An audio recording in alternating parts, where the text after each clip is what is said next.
welcome back to the Becoming the Public Health Problem of Racism web series. We're so excited to have you back with us today. As you can see, I am not Dr. Patience. This is Brandon, and so I'll be taking over doing moderating today's panel. And so we're super excited to get into our next topic that we kind of alluded to on the last one. Today we're going to be talking about cultural humility.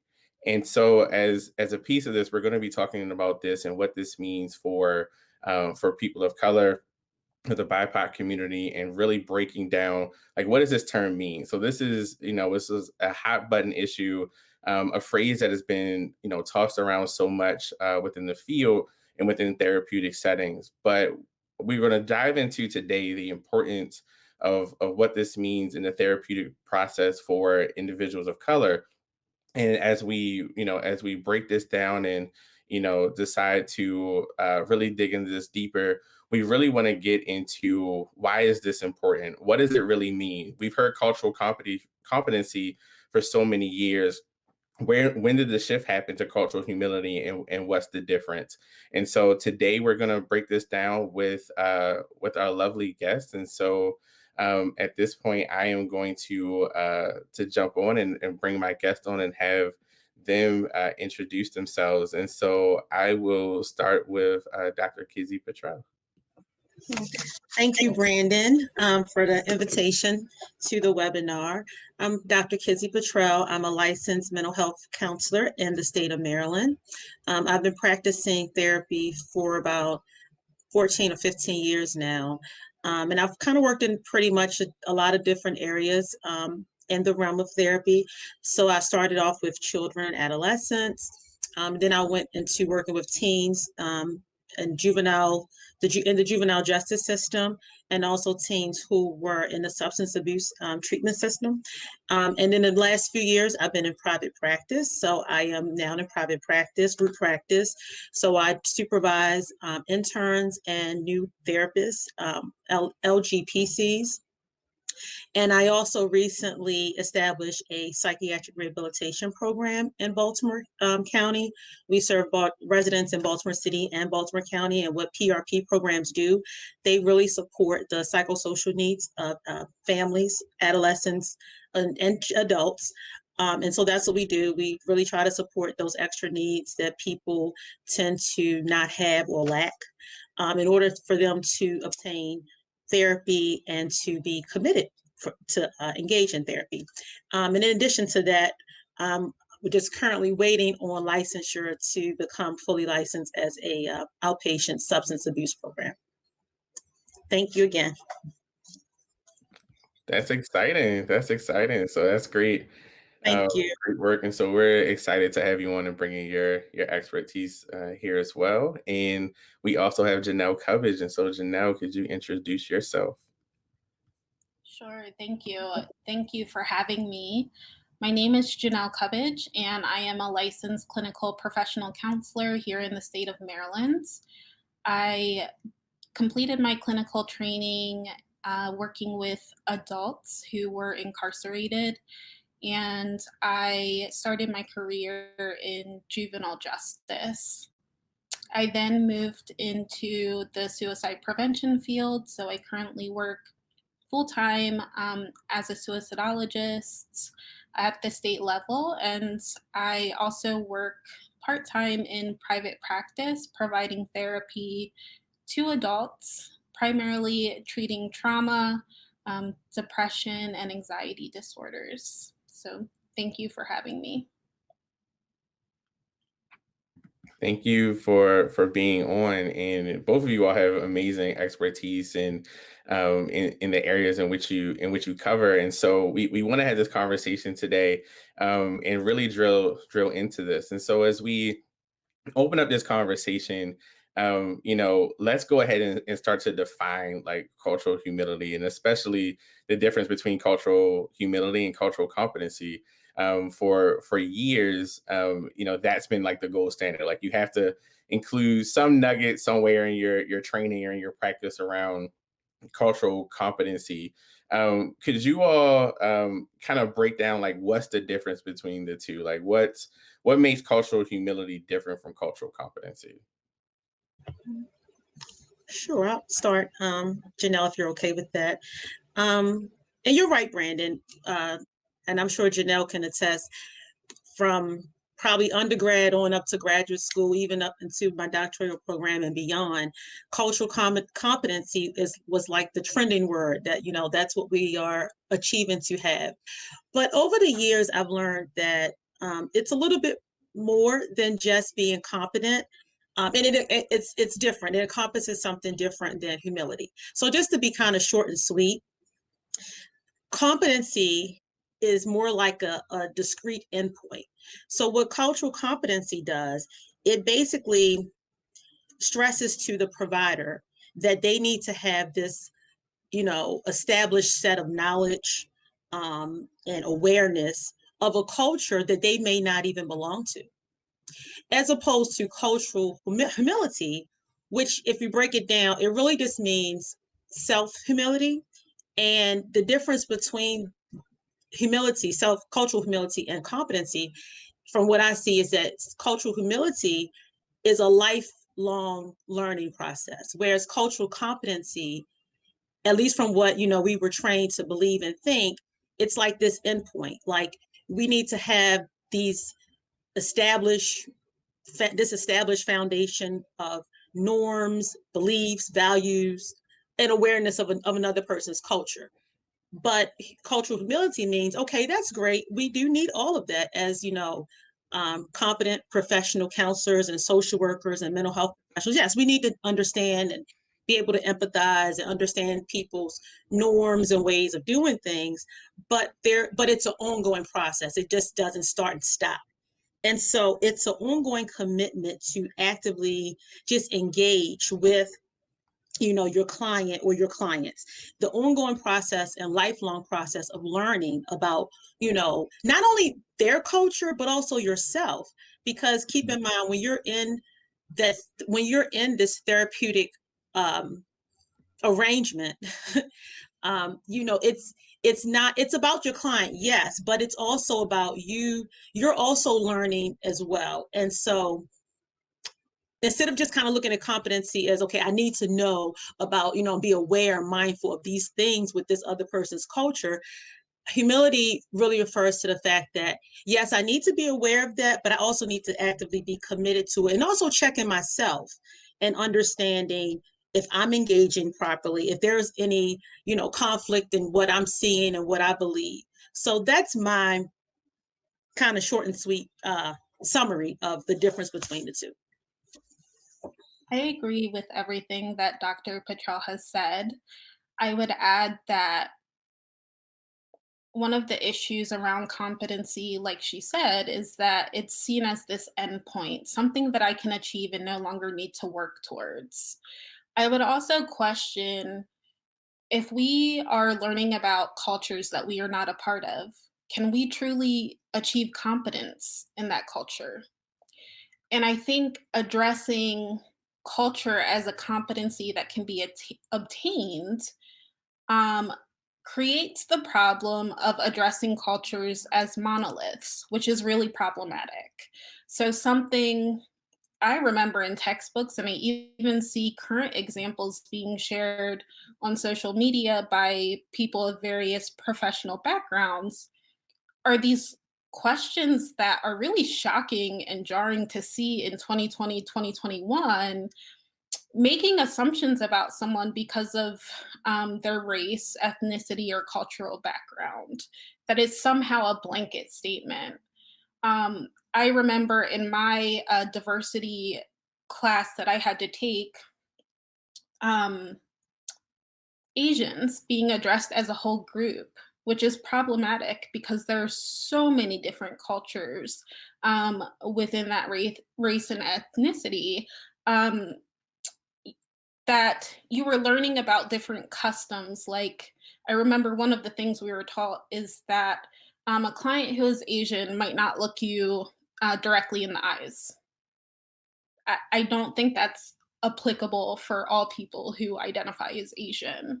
So I think the issue with competency sets us up for failure in a lot of ways. It leads to complacency, um, and kind of the sense like, okay, well, now I know everything.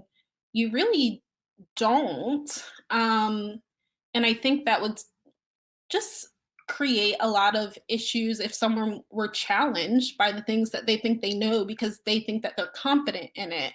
It doesn't really leave space for continued growing, um, for conversations that are necessary to be had, or really even to see someone for who they are and outside of those identities that you're picking up on and seeing. Because uh, if I believe that all Asians don't make eye contact with me because it's seen as disrespectful, I'm already projecting this idea onto them that may or may not be true for them. And that's unfair to them. So, this idea of cultural humility, I think, is an attempt to acknowledge that we are human. There's really not a way for us to achieve competency in a culture that we are not a part of, um, and move towards this place of acknowledging that this is a lifelong, continual learning process. We are going to make mistakes, but we need to be able to create space to have conversations and continue to learn. Yeah, absolutely. I think you all, put it really well. Yeah, what we're looking for here is this flexibility and this removal of this rigidness around, hey, I know, this culture, so I can tell you, what religion they probably are. Here are their tendencies. Here are some stereotypes that are manifested from that because I feel like I got it. Like I don't need to drill down anymore. I think both of you making a comment around the lifelong part of this is so critical because what we often find is that especially in training and in clinical training, like you get that, here's your cultural competency class or course or section, and boom, you got it, ta-da, and that's it. And then when you come across these individuals who don't have this set standard of beliefs that you're taught that you're competent in, and then it may sway the therapeutic, the therapeutic relationship because you're already putting these things on that person, expecting them to be a certain way there as well. So this is great, and I wanted to kind of piggyback off of what you all were talking about individuals of a specific culture. Like there, it's not just a one size fits all, that it works with different different sectors of a population. So even in thinking through that, how can cultural humility help you in the therapeutic process? If you're working with an individual, like you may have someone who's African American, but they may identify as LGBTQ. They may not, subscribe to a certain religious group. They may be a refugee or from another country, and so then their culture is completely different. So as you engage with people and dig deeper and not kind of put that one size fits all, how does cultural humility help you to navigate the therapeutic process with people with multiple identities, multiple cultures, and different aspects of themselves? That's a great question. And as a therapist, it's really important to understand the intersections of those identities, but also understand your client's perception and experience with the intersections of those identities. Again, that's a place where you can get caught up in making a lot of assumptions that may not feel true to your client. For example, when you brought up you may have a client who's Black and also LGBTQ, a lot of people assume that people in the Black community have issues with homophobia. So, if that's something that I was taught as a counselor going into that um, counseling situation, and I'm automatically assuming that my client holds homophobia and has that as an issue, then I might start addressing them as if they are going to want to suppress their LGBTQ identity or something of that sort. I think that if you're truly practicing from a place of cultural humility, curiosity comes with that. I'm not making assumptions about what my client's experience is. I'm asking, okay, you identify as being part of the LGBTQ community. Tell me what that looks like for you. Where would you rank that in list of importance of your identity? How does that intersect with your faith as a Christian? Tell me about any issues that arise or how those things gel for you. Um, Asking those questions, letting them tell me what their story is so I can understand their culture and how that is showing up for them. And so that I can be aware of that as we're moving forward in treatment. Everything Janelle just said. I think for me, I do just that. Allow them to be the expert in their experiences, and I'm here to learn because, like you both just said, we're not. There are a lot of assumptions, even in our, even in the African American community. I'm African American. I see African American clients, but their stories are also all different. All different from mine, and so I'm always going back to cultural humility and that lifelong learning process. I'm always learning, and I'm always eager to learn. And I think that when clients well after they build the connection, of course, and they feel that they're comfortable with you, I think they're even eager to explore and explain how these intersections appear for them, what their experiences are like.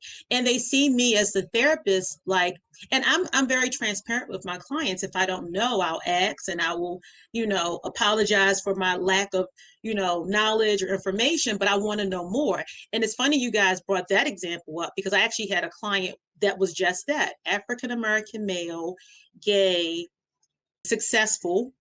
And so, like Janelle said, in the African American community, especially being a successful Black man, why are you not married with children? Oh, and to top, there's an extra layer that come from a very, conservative Christian background.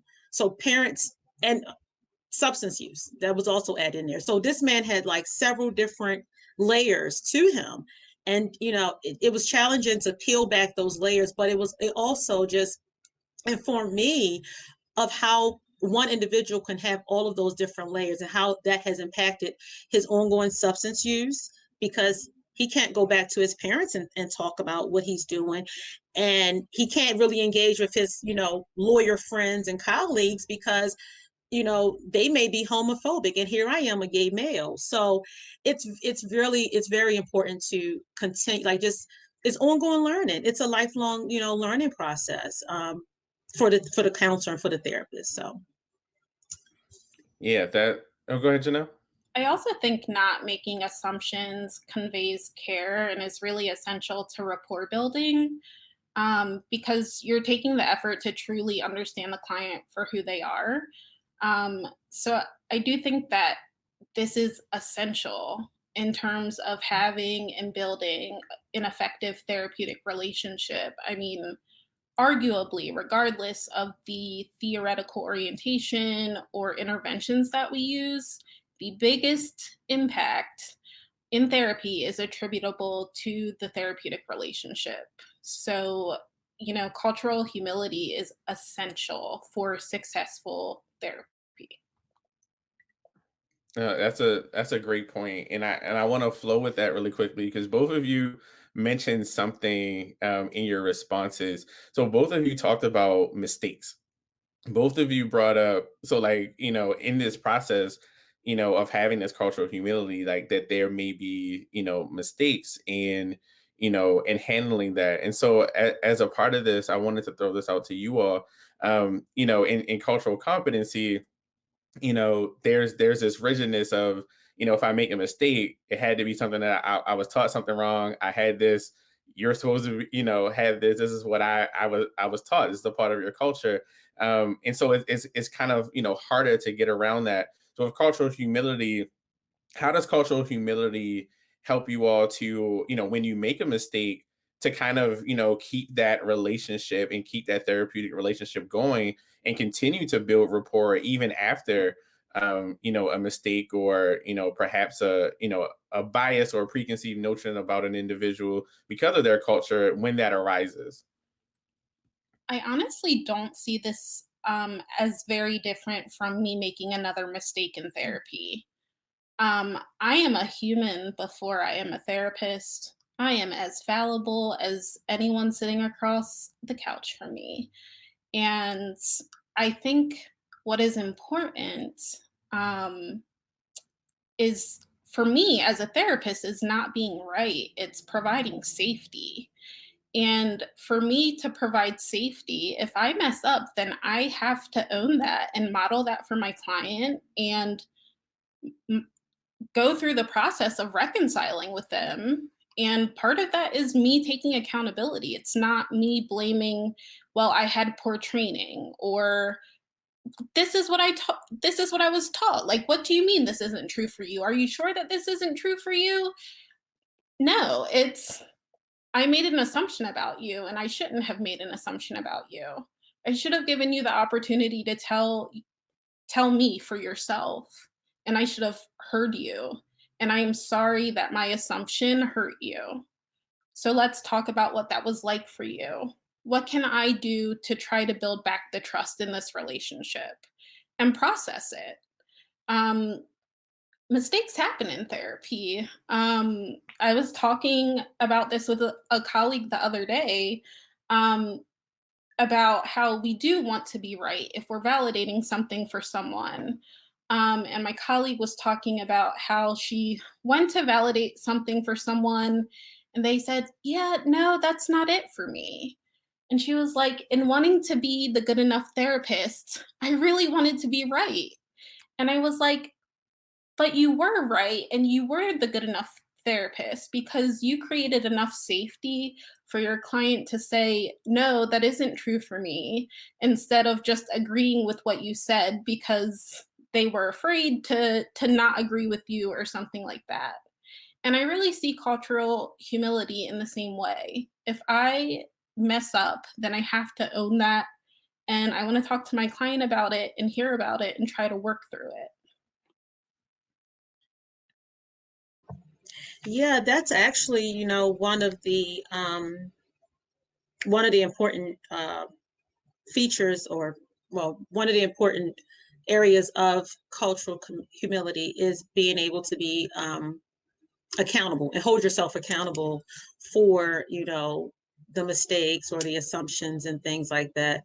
And I mean, I know that I have definitely made so many mistakes.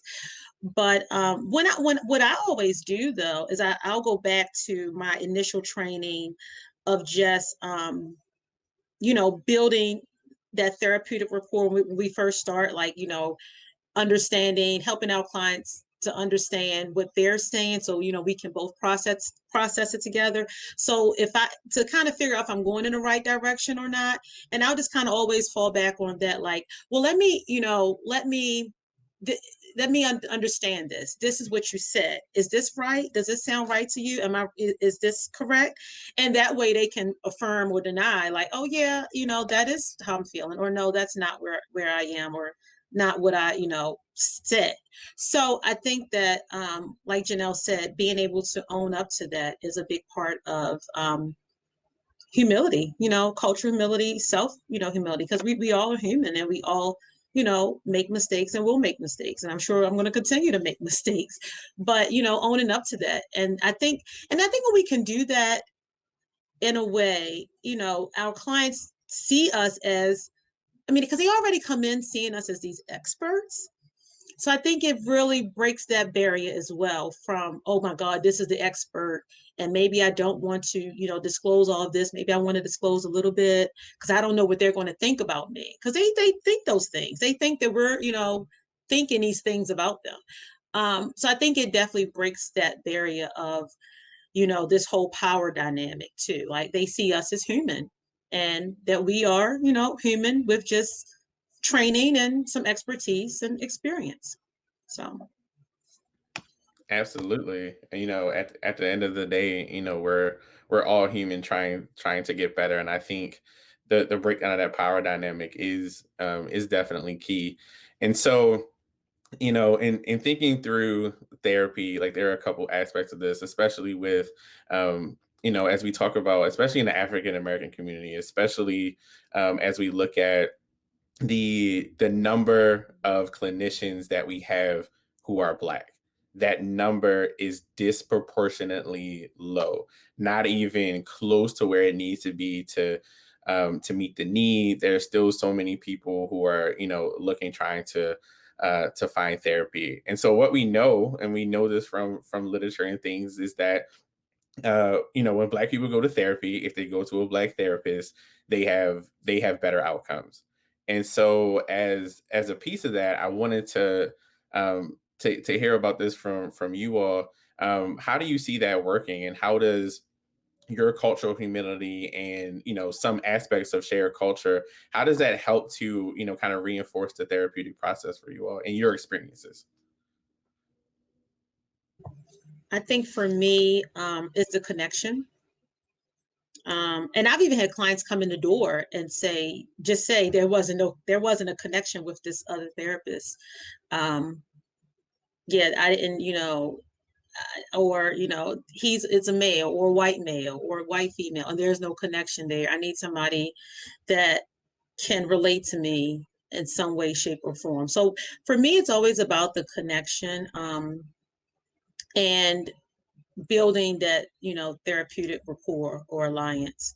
Um, but just on the flip side of the coin, I've also had African American clients where there wasn't a connection. So even though I've had more success with African American clients staying in therapy, and because of our connection, and because I spend so much time on really building that rapport with them, and really trying, even before I get into the experience, just really trying to connect with them. But then I've also had a few that came one time, one session, maybe two, and for whatever reason, don't know, of course, but it could have, connection, or just wasn't. Some people, I think, just maybe they're not ready, or maybe I move too fast, for some sessions. I mean, I'm willing to take that accountability that I may have kind of moved too fast with certain areas, which is why, again, this whole idea of cultural humility is a lifelong process, because you learn, and when I reflect back to those clients, I can say, well, maybe I did move a little too fast. Maybe I was going in the wrong direction and they weren't prepared, because some people they're not prepared right away. And then I didn't spend enough time with building the alliance and building a rapport. So they maybe became afraid and thought they weren't ready, or felt they were ready and they weren't, and they left. So, but it's all about the connection. I think that's for any client though, adult, child, couple. It's all about the connection, and of course, honing in on those, on that relationship.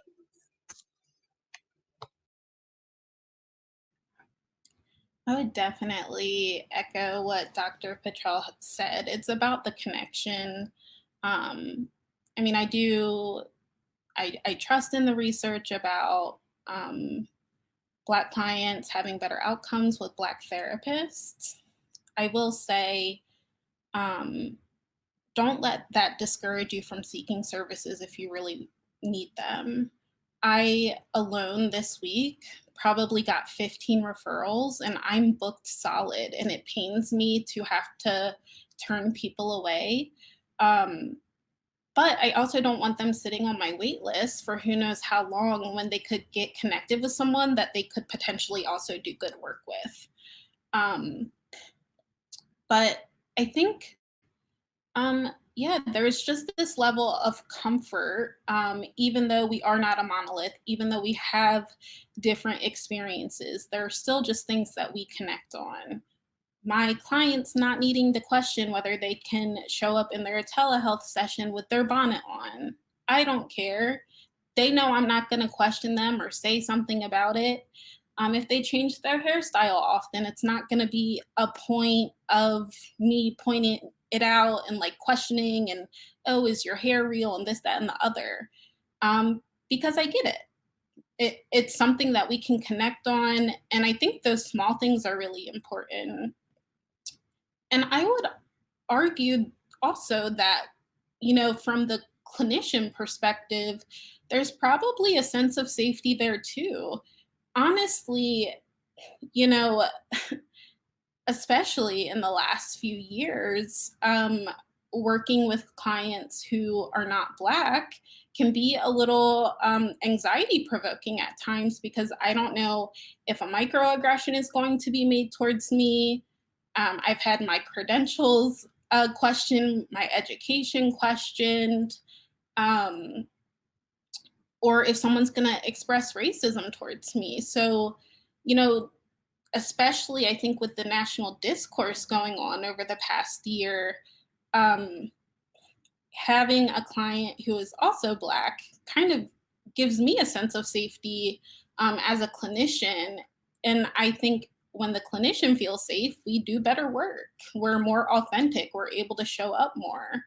Um, but I think that kind of goes the same way. And I think cultural humility is not just clinician to client. I think it's also clinician to clinician and between colleagues as well. Thank you for sharing that. That point about safety, I just want to piggyback on that. I mean, I was, I thought it, but I'm like, it was great just to hear that because it is true. Like we also, we're creating a safe space for our client, but at the same time, when we do interact with our African American clients, it is a feeling of safety. I think for me, and I've had my fair share of both African American client and I'll say BIPOC client and non-BIPOC clients. But for my non-BIPOC clients, it was always like all of those things that Janelle mentioned with, a microaggression or some form of, racism, but also, and this could also have been a microaggression in a way, depending on how, one perceives it, not only questioning the credentials and expertise, but also the work, like coming in and I think wanting, and I don't know if people do this like this, know that they're doing this, but it's like you're working harder. You're working extremely harder. And I don't have nothing to work with. Like I'm not a shrink. I don't have a magic wand. I can't read your mind. You know, I don't know where we're going. No matter how many, treatment plans I pull out or tell you to write things down in between the sessions so we can have like a blueprint, there's nothing. So I'm like working like extremely hard. And, just to be quite honest, sometimes with my African American clients, I feel like it's what I'm going to get is what I'm going to get. They're going to say, this is where I am. This is what I'm dealing with. My husband cheated on me, or my, fiance is, working too much. She doesn't listen to me. Well, I'm just depressed. Like I'm going to get, whatever it is, I'm getting it. But with some clients not of color, it's like, I'm just kind of fishing around in the dark. I don't know. So thank you, Janelle, for just, saying that because I thought of it, but I'm like, that is, it is a sense of safety as well for me. Yeah, and I think seeing your reaction reminded me of something else that probably contributes to the better outcomes. And I think that's validation. So I ran my first racial trauma group last summer. And so I had a small group of 6 women, and we met weekly. And the first session that we had was so emotional and powerful because many of them expressed that they felt like they were crazy, that the experiences that they had, that they were just blowing them out of proportion, and helping them to make the connection of trauma and racial trauma was really validating for them. Um, and I could see how working as a client, working with a clinician who is not Black or a person of color, how it would be easy for them to challenge our experiences. If I am talking about a microaggression in therapy, I think it would be easy for a clinician who isn't a clinician of color to say, well, are you having a cognitive distortion around this? Are you personalizing this? So I think another piece of cultural humility is also looking at the treatments that we provide and how those can be invalidating to people of color. A lot of the treatments that we have in the field are not norms on people of color. And one that I have a really big issue with, that people love, is CBT. And CBT is, to me, feels like gaslighting, to people who have been minoritized and systematically oppressed. You are not going to CBT your way out of oppression. So I think that's something else that we have to be mindful of. Oh man, this is a great dialogue right there, like in piecing that down. And I appreciate both of you being so open to share um, your thoughts and your experiences with this. So I definitely appreciate that. But so much was said, and I could resonate with so much of it. Especially, during this time, we've talked about the context in which we live, the context that has been front and center, especially over, these past 4 years, and watching this discord and things happening. My relationship with my therapist is a Black woman. There were so many times that I felt like I could start describing something and then stop and just be like, well, this, like, how this feels and things like that. Like, I'm sure you may have, experienced it. Did I know that she experienced it? No. Did I was I 100% sure that she'd experienced a microaggression at work? Was I 100% sure that she had someone tell her at a presentation, like, you really spoke really well, or I wasn't expecting that from you, or things like that, like, and talking about instances in my past, in my career, that have come up. Like, I didn't know any of that with her, but I knew that it was something that she probably could resonate with on some level. And so the dialogue moved faster. I could go into more detail about other things and kind of piecing those things together, because I didn't have to validate the experience with her. And that's what you all are talking about as a part of this. And that, cultural, humility piece. We're not a monolith, and there were some things that I experienced in my, in my growing up, in my upbringing, that were different from my therapist. But the cultural humility piece came in with the fact that she wanted to know what it meant to me, not as a general sense of like, tell me how all African Americans feel about this, or tell me, it was really, I could break it down, and she cared about what this meant to me and what the importance was. And so this was, it was so critical. And so again, you guys share so much good stuff.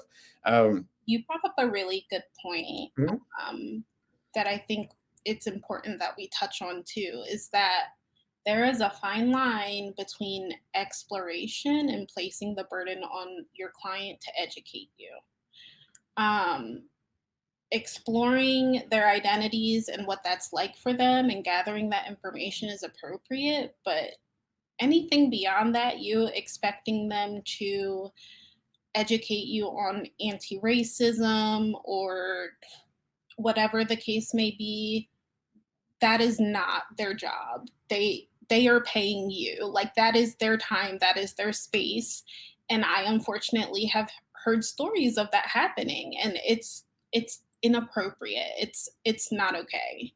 If there is something that you need to know more about your client's culture, then you should be doing that work outside of session to prepare. So you have talking points. You can know the different aspects of the culture and then engage them in conversation. Well, tell me about this aspect of your culture and what that's like for you. What does this mean to you? Does this have significance to you? Not them giving you a play by play of what their culture is and doing the work for you.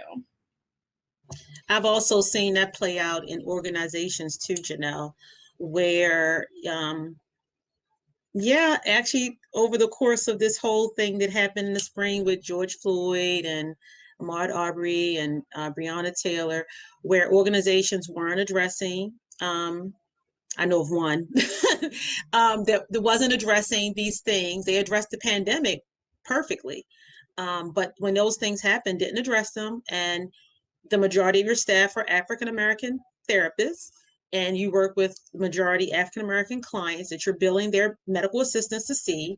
And when these things happen, crickets.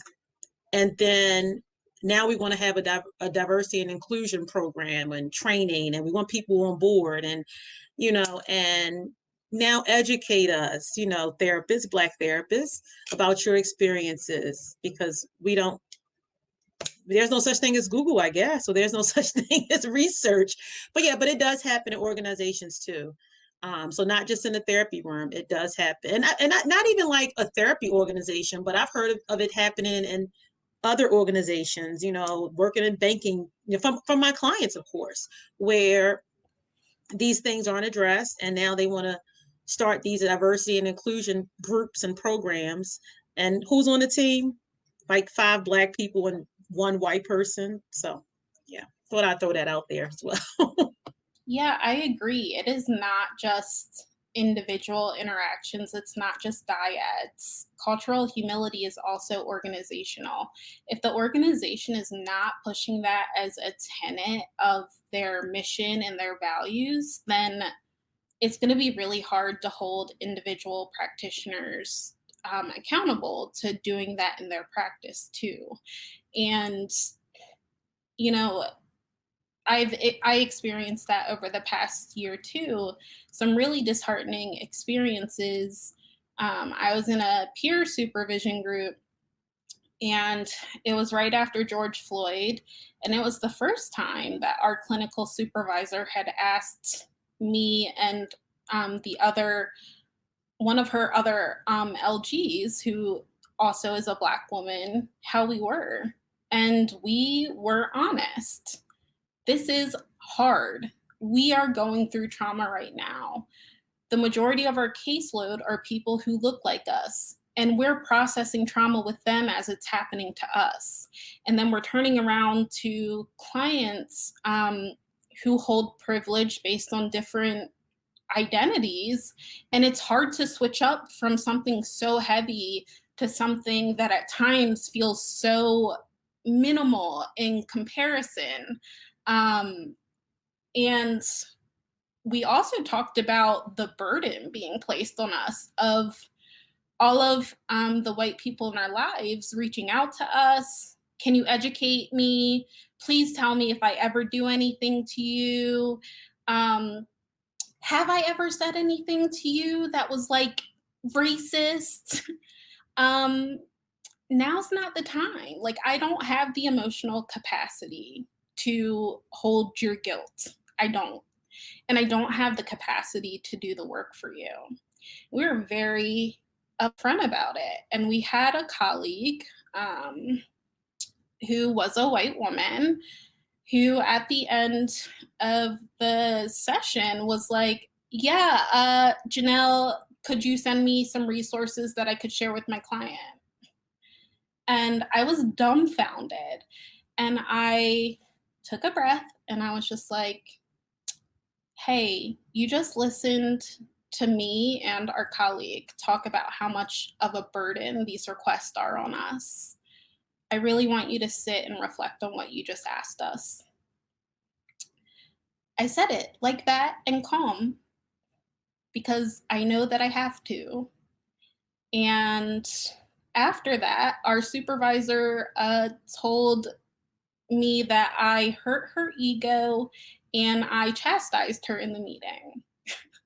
So I share that to highlight the issue of that impact on me then going to have to go see clients, and is that impacting my ability and capacity to show up for the people that I'm serving?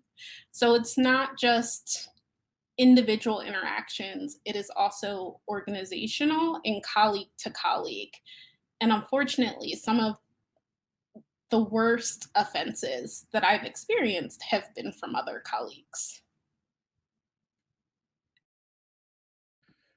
Oh, goodness. Wow. This conversation is awesome. I want to break down a couple things really quickly because inevitably, like, we're gonna have, individuals who are seeking to uh do allyship in this space, and white therapists checking this out. So a couple of things we wanna highlight. The burden can't be all on black therapists, first and foremost. Two, anti-racism is a part of cultural humility and understanding your own biases and how these play into your interactions in the therapeutic process. How does this come up for you? How does this resonate? And three, you all mentioned about this having to be a lifelong work. It also has to be introspective. You have to be looking inward and understanding not just how can I, attach this to my client in the therapeutic process to build rapport, but how am I taking this? How do I respond to this? How does this make me feel? If I'm in a session with an individual, they bring up systemic racism that I haven't experienced personally, being impacted about it in that way, having yet seen it and benefited from that system. How do I make sense of that internally? Is another issue. For another one that you all mentioned, is so glad you brought that up. It has to be organization. It has to go to the organizational level, and making sure also that individuals who are seeking to do to be an ally or to do allyship and to be a part of that space, is that the weight isn't on you to help encourage a black therapist in your organization to do the work, but you go and do the work in the systems that you see that are broken, that you start to work to fix. And doing that work collectively. I saw somebody, I think it was on Twitter, somebody said, it's amazing that the onus of fixing systems, that are broken, is a requirement of the broken to fix.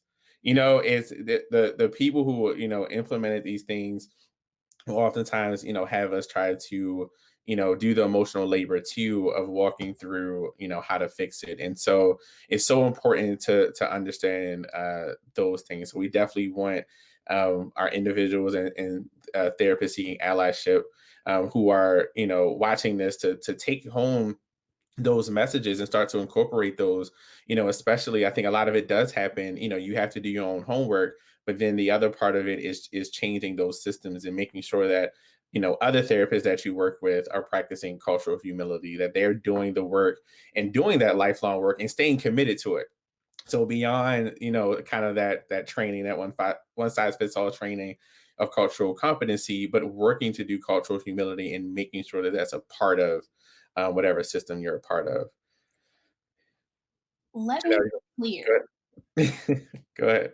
If your therapy practice is not rooted in anti racism, it is not good therapy. I don't care if you are the most skilled EMDR, DBT, whatever modality you are practicing from. If your therapy is not anti racist, you are undoubtedly causing harm, period. The introspective work is critical. I was involved in a conversation about this exact issue last night. There needs to be more accountability in our community of therapists in holding each other accountable to do better. And I don't mean BIPOC therapists, I mean white therapists holding other white therapists accountable. Because too often it's BIPOC doing the labor and the white therapist centering their fragility and playing victim. This happened to me last night. I was very calm, just kind of questioning and trying to engage with this person. And she told me that I was attacking her, which is very frustrating when you know that you're already censoring yourself and on your P's and Q's, and then someone still like accuses you of doing that. And someone pointed out to her that what she did was, in fact, a racist microaggression towards me. And we were trying to, she was like, I told her, I said, if you want, you can label me as the angry Black woman. I'm not attacking you. We are engaging in discourse. She said, I never said that you were an angry Black woman. Don't put that on me. I'm 99% sure if I met you in real life, I would like you. And I said, you didn't have to say it. It's the overtones in the statements that you're making, and the language that you're choosing to use. This is an age-old trick. You know, you're being confronted, and you're now trying to use language that suggests that I'm being violent towards you, when we're really just engaging in a conversation. And it's to deflect responsibility away from you. So some other white therapists did actually step up and was like, hey, you're really coming across really defensive. I think what our peers are trying to say is that you're not listening to them, you're not hearing them. Could you try to just listen? And she avoided all of these critical points made to her, right? And ended up blocking all of us. I bring this up to say, if you can't have these conversations or handle a confrontation from a colleague, from your equal, what does it feel like for your clients in the therapy room that need to bring up something or challenge you on something? You are inevitably causing harm if you are not doing the internal work. So I also bring that up to say, stop centering yourself. These conversations are not about you. For too long, these conversations have centered white people's feelings about these things. And that's why we have not made substantial progress in this area. We are the ones being harmed by this. And then we're also the ones expected to do the emotional and physical labor. And it's not fair. So decenter yourselves, listen. Don't listen to respond, just listen to listen and hear us. We are the ones with lived experience in this area, and you have no idea, and you never will have any idea of what it's like to live in this skin. Listen to BIPOC around you and support them. Elevate their voices. Listen to what they're telling you and implement it. If someone's doing labor for you, offer to compensate them. Don't take that for granted. If you're engaging with someone on a professional Facebook group, on Twitter, whatever it is, hey, what's your Venmo or Cash App? I want to compensate you for your labor. That is so critical and important. And I want to acknowledge, because I think sometimes it can come off that I don't care or whatever the case may be. I understand that it must be difficult to have to sit and acknowledge how you have perpetuated racism interpersonally and institutionally. I understand that might bring up feelings of shame, feelings of guilt for you. Those feelings, they're valid, they're difficult, they're hard. They pale in comparison to our lived reality every day.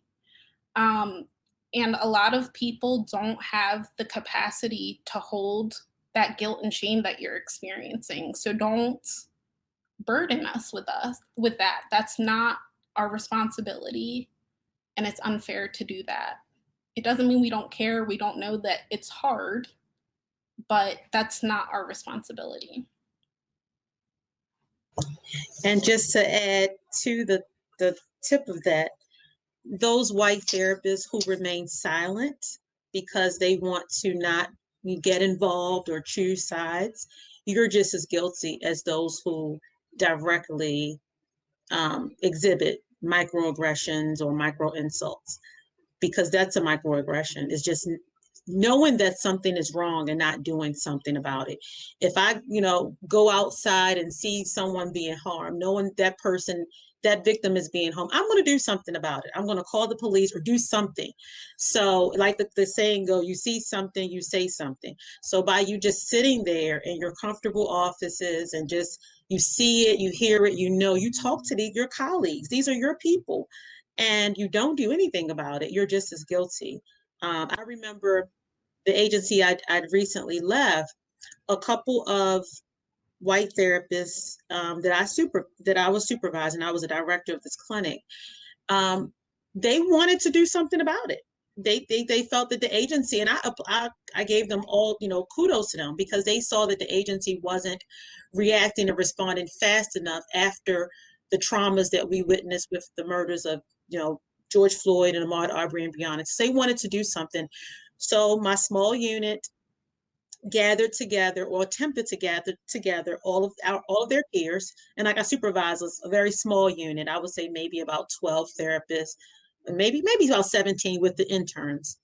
And so they, came to me appropriately, and they, wanted to do these monthly talks where they had books, they had video. I mean, they did the research. I have to give it to those ladies. They did the research and they wanted to do something. And they sent out emails with my permission. Hey, this is the group. This is what we're going to be talking about. This is the material. Please review it. And the response was like minimum, because, and the whole plan was for them to just really focus on the white therapist. So, not to invite the Black therapist. So again, I gave them all the support they needed. I thought that was an awesome idea. And, of the white therapists, the response was like maybe 2 or 3 participated. So that in and of itself, by you just ignoring the email, the group, that, just their, intention to trying to help realize that this is a problem, that was a problem. That was a problem. So yeah, so that's my only thing. Just don't sit there and not say anything. You're just as guilty as the ones who commit the direct, hurt or trauma. Absolutely. This is betrayal, and it's complicity. You're as violent as the people overtly doing these things. It's also a manifestation of white supremacy culture, of not wanting to challenge the status quo, avoiding difficult conversations, appeasing to the offender's feelings. These are all manifestations of white supremacy and calls for meeting people in the middle. There are some things we do not need to meet in the middle about. And racism, homophobia, and transphobia are a few examples of that. Right. Our field can acknowledge wholeheartedly that child abuse is wrong, right? There are stances that we take on certain issues, and bigotry has to be one of them. All of our codes of ethics address social justice advocacy, and that happens in and outside of the therapy room. Therapy is political. You cannot be a conduit of healing if you are simultaneously upholding the systems, policies, and candidates that are stripping many of your clients and your colleagues of their rights, oppressing them because of their minoritized identity. Those things are inconsistent, and it is antithetical to our ethics. Right. I can listen to you all talk all day. So yeah, so that was amazing. It brought me to an experience that I had. It was around the George Floyd stuff too. There was someone on Facebook that was well respected in my field. And so, outside of this, I do a lot of work in suicide prevention. And so there was someone in our field who led an organization and still does. And this individual during this time, had posted it on Facebook and said, like, I'm no longer gonna let this stuff slide or see something and not, do something or, engage with it. Like, I'm gonna to kind of turn a new leaf in this season. I thought that was great. I thought the shift was great. I thought the introspection part of it was great. But the thing that also gave me pause was that this is someone who's been in this field for decades. So my other thought was, how many things has this person seen that they kind of let go? And and I thought through, through that and some of the work that they were doing, and kind of thought through um that that cultural humility piece wasn't a part of their work. That cultural humility piece wasn't a part of the things that they had been doing for so long. And I kind of started to unpack it, and it was a bit troublesome. And so I think, not a bit troublesome, it made me upset. But as a part of this, it's so critical as we're having this conversation. From this, I would implore others, especially, if you're a white therapist and wanting to get into this, hearing these things and understanding how it impacts yourself, your organization, but your clients as well, and how this impacts them. And like one of you said, imagine, great, you feel uncomfortable. This feels, this feels a little icky to you, but all right. But now let's think about where the client is and what they have to endure, and something that they can't take off. They can't remove. They can't just, remove themselves from white supremacy culture or systemic racism and those things as well. And so this conversation's been amazing. I appreciate you both. I'm just going to throw it to you really quick. If there's any last words that you all have for our audience, anything else about cultural humility that you want to mention that we didn't say, but I'm just going to throw it to you for your final thoughts. And Dr. Pittrell, I'll start with you. Thanks, Brandon. I would just say again, that this is not a be all end all. It's not a, I get it. I've read about these cultures. I learned about these theories in school and how this culture operate and how these people with their norms are. It's a lifelong learning process. In our field as mental health professionals, it's a lifelong learning process, and it doesn't just stop, with the textbooks. So it's something we have to do all the time, and not only just being mindful and being aware, but also challenging our own thoughts and beliefs about what we've been taught and how we were trained. So that's my only final thought is just make the commitment to continue the work, and that it doesn't just stop with the awareness of cultures, but just making sure that you are doing the work, that you're committed, that you're learning, and that you also take some self-reflection as well. Awesome. Awesome. Thank you, Dr. Pittrell. I'm going to pass it to Janelle. Sure. I echo everything that Dr. Pittrell just said. I would also add that this is going to be an uncomfortable process. There are parts of yourself that you may uncover and have to face, and that may be very uncomfortable for you, but we don't grow when we are comfortable. And just as you would say to a client, um, the process of growth um, isn't going to feel great all the time, but you have to stay the course. And I think that cultural humility is not only going to make you a better therapist, I think it will make you a better colleague and just a better person in general. I think it will really enrich all of the relationships in your life. So stay the course, make a commitment, um, call people in when you need support, and compensate BIPOC for their labor. Thank you both so much. This has been awesome. I appreciate you both in providing your thoughts and your feedback today, and I look forward to seeing you both, continue to do this great work.